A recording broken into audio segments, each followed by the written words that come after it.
সংসারের প্রতিটি কাজ আমরা মহিলারা একটু বুদ্ধি খাটিয়ে করলেই কাজগুলো অনেকটাই সহজ করে নিতে পারি।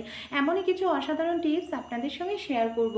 চলুন তাহলে আজকে টিপসগুলি আমরা দেখে নিই। প্রথম যে টিপসটি শেয়ার করছি, রান্নাবাড়ি করার ফলে অনেক সময় কড়াই পুড়ে যায়, তাই কোনো রকম খাটাখাটনি ছাড়া, ঘষা মাজা ছাড়াই কীভাবে পরিষ্কার করতে পারি। চা আমরা কম বেশি প্রত্যেকেই খাই, চা পাতাটাকে ফেলে দিই, তাই চা পাতাটাকে না ভুলেও ফেলবেন না। একটি পাত্রের মধ্যে গরম জল করে নিয়েছি, তার মধ্যে চা পাতাটা দিয়ে দিলাম। এবার কি করব, ছাঁকনি দিয়ে ছেঁকে চায়ের যে জলটা আছে সেটা পোড়া কড়াইয়ের মধ্যে দিয়ে দিচ্ছি, আর চা পাতাটাকে সাইডে রেখে দেব, পরে ব্যবহার করব। পোড়া কড়াইটাকে চা পাতার এই জল দিয়ে কিছু সময় আমি রেখে দিয়েছিলাম, তারপর একটু খুন্তি দিয়ে এইভাবে একটু ডলে নিচ্ছি। এতে দেখবেন 80% পরিষ্কার, মানে কোনো রকম ঘষা মাজা ছাড়াই হয়ে যাবে। এবার আমি এই চা পাতার জলটাকে সরিয়ে নিলাম, আর যে চাটা রেখে দিয়েছিলাম চা পাতাটা, সেটা দিয়ে কড়াইটাকে খুব ভালো করে একটু বুলিয়ে নিয়ে নর্মাল একটি স্কচব্রাইট বা স্টিলের স্কচব্রাইট দিয়ে কিছু সময় একটু ঘষে নিন। দেখবেন পোড়া কড়াই আপনাদের খুব সুন্দর পরিষ্কার হবে, সময় কম লাগবে, খাটনিও কম করতে হবে। সোয়াবিন আমরা কম বেশি প্রত্যেকেই খাই, আর সোয়াবিন যখন আমরা রান্না করি সেদ্ধ করার জন্য অবশ্যই আমরা গ্যাস খরচা করি, মানে গ্যাসে ফোটাতে লাগে। তাই কোনো রকম গ্যাস খরচা ছাড়াও সোয়াবিনটাকে আমরা সেদ্ধ করে নিতে পারি বা নরম করে নিতে পারি।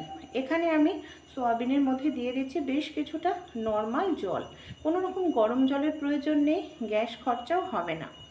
এরপর কি করব, এর মধ্যে কিছুটা নুন দিয়ে 10 মিনিটের জন্য ভিজিয়ে রাখবো।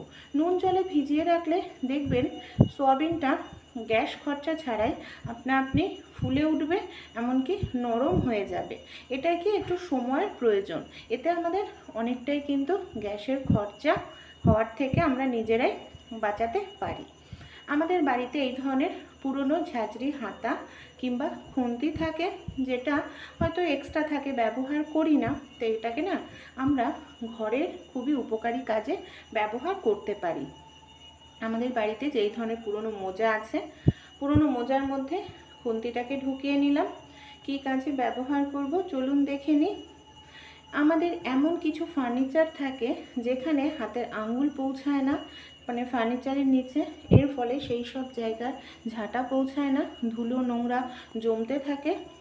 এমনকি অনেক দিন ধরে নোংরা জমলে মাকড়সা, আরশোলা বাসা তৈরি করে। তাই আপনারা যদি সেই সব জায়গার ঝুল বা যে ধুলো আছে সেটা ঝাড়তে চান, এইভাবে খুন্তির মধ্যে মোজা ঢুকে খুব সহজেই পরিষ্কার করে নিতে পারবেন। এমনকি সেই জায়গাটাকে মুছতে চাইলেও মোজাটাকে জল দিয়ে ভিজিয়ে নিন, তারপর খুন্তি যেহেতু পাতলা হয় খুব সহজেই সেই জায়গায় ঢুকে যাবে। এইভাবে খুন্তির সাহায্যে জায়গাটাকে আপনারা পরিষ্কার করে নিতে পারবেন। ভালো লাগলে আইডিয়াটি অবশ্যই আপনারাও ট্রাই করে দেখবেন। পরবর্তী টিপসটি চলুন দেখে নিই। আমরা যখন বাচ্চাদের নতুন কোনো জামা কাপড় কিনে আনি, বাচ্চাদের অনেক সময় বিশেষ করে প্যান্ট, গার্ডার দেওয়া প্যান্টগুলো নতুন কিনে আনলে দেখা যায় গার্ডারটা খুব টাইট থাকে, বাচ্চাদেরকে পরালে কোমরে দাগ হয়ে যায়, র্যাশ উঠে যায়। তাই আমরা ছোট্ট এই কাজটি করতে পারি। একটি পাত্রের মধ্যে হালকা উষ্ণ গরম জল করে নিয়েছি। গরম জল করে নিয়ে কী করতে হবে, গার্ডারের যেখানে মানে প্যান্টের যে গার্ডার বা ইলাস্টিক আছে সেই জায়গাটাকে একটু গরম জলে ডুবিয়ে রাখুন 15 থেকে 20 মিনিটের জন্য। এতে যে গার্ডার বা ইলাস্টিক সেটা একটু ঢেলা হবে, এর ফলে বাচ্চাদেরকে পরালে দেখবেন বাচ্চাদের কোমরে কোনো রকম দাগ হবে না, এমনকি র্যাশ ওঠারও কোনো রকম সম্ভাবনা থাকবে না। চলুন পরের টিপসটি দেখে নিই। অনেক সময় আমরা কি করি, আগের দিন আলু কেটে রাখি, দেখা যায় সকালবেলায় ব্যস্ততা থাকে, কিংবা হয়তো গেস্ট আসার কথা আছে বাড়িতে, অনেকটা আলু কেটে রেখেছে, হয়তো গেস্ট আসলো না, আর আলুগুলো না আগে কেটে রাখলে কালো হয়ে যায়, তরকারি রান্না করলেও খেতে ভালো লাগে না, দেখতেও না ভালো লাগে না। তো এই ধরনের কালো হয়ে যাওয়া আলুর মধ্যে আপনারা দিয়ে দিন কিছুটা পরিমাণ বরফ, তারপর দিয়ে দিন এর মধ্যে জল। আমি এখানে বরফ দিচ্ছি তাই নর্মাল জল দিয়েছি, আপনারা যদি ফ্রিজের জল দেন তাহলে বরফ দেওয়ার প্রয়োজন নেই। বরফ জলে আলুটাকে আমি এখানে 15 মিনিট বা 10 মিনিটের জন্য ভিজিয়ে রাখুন। আলু যে কালো হয়ে যায় না, এই ঠান্ডা জলের কারণে দেখবেন আলুটা, আপনাদের কালো হয়ে যাওয়া আলু একেবারে পরিষ্কার টাটকা ফ্রেশ আলুর মতো হয়ে যাবে। দেখুন আমি আরও একবার নর্মাল জল দিয়ে আপনাদের ধুয়ে দেখালাম। ভালো লাগলে আইডিয়াটি অবশ্যই আপনারা ট্রাই করে দেখবেন। অনেক সময় হয় প্রেশার কুকারে কোনো খাবার দাবার বসালে সিটি ওঠার সময় এইভাবে ভেতরে থেকে বের হতে থাকে।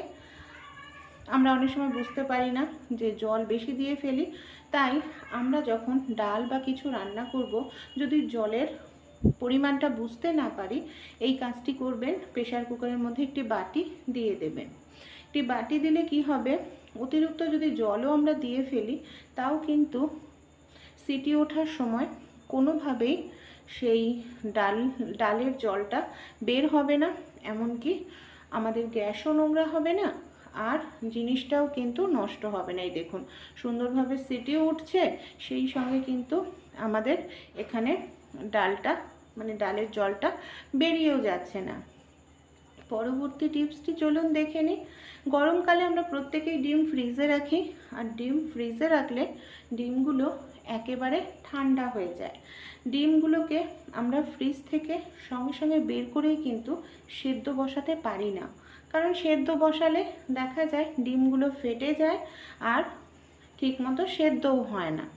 তাই এটাকে নর্মাল তাপমাত্রায় আনতে না আমাদের অনেকটা সময় লেগে যায়। অনেক সময় ভীষণ ব্যস্ত থাকি, সেক্ষেত্রে একটি কাজ করবেন, একটি প্লেটের মধ্যে আমি সবগুলো ডিম এখানে সাজিয়ে নিচ্ছি। যেহেতু ডিমগুলো আমি সেদ্ধ বসাবো, আমরা যখন গ্যাসে রান্না করি গ্যাসের দুটো পাশ খুব গরম থাকে, মাঝখানটায় তাপটা পায়, এর জন্য মাঝখানটায় গরম হয়ে যায়। ডিমগুলোকে যদি কিছু সময়ের জন্য মাঝখানটায় রেখে দেওয়া যায়, ডিমগুলো ঠান্ডা ভাব কেটে যাবে, এমনকি তাড়াতাড়ি আমরা সেদ্ধ করে নিতে পারবো।